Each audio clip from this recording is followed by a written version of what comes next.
ಮೊನಾಕೋದಲ್ಲಿ ನಿನ್ನೆ ಆಯೋಜಿಸಿದ್ದ ಮೊನಾಕೋ ಕಡಲ ಸಮ್ಮೇಳನದಲ್ಲಿ ಕೇಂದ್ರ ಭೂವಿಜ್ಞಾನ ಸಚಿವ ಡಾಕ್ಟರ್ ಜಿತೇಂದ್ರ ಸಿಂಗ್ ಭಾಗವಹಿಸಿದ್ದರು.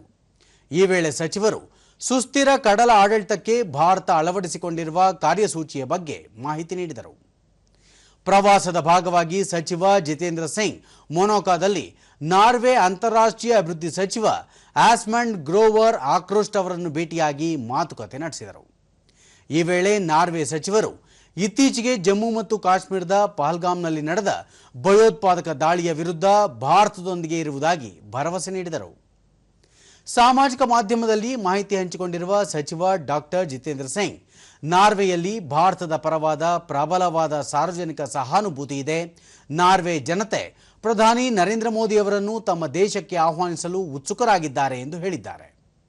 ನಾರ್ವೆ ಸಚಿವರೊಂದಿಗಿನ ಸಭೆಯಲ್ಲಿ ಭಾರತ ನಾರ್ವೆ ನಡುವಿನ ಕಡಲ ಯೋಜನೆಯಲ್ಲಿ ಸಹಕಾರ, ಆರ್ಥಿಕ ಸಂಶೋಧನೆ ಮತ್ತು ಕಡಲ ಆರ್ಥಿಕತೆ ಕ್ಷೇತ್ರದಲ್ಲಿ ಸಹಯೋಗ ವಿಸ್ತರಿಸುವ ಬಗ್ಗೆ ಚರ್ಚೆ ನಡೆದಿದೆ ಎಂದು ಅವರು ತಿಳಿಸಿದ್ದಾರೆ.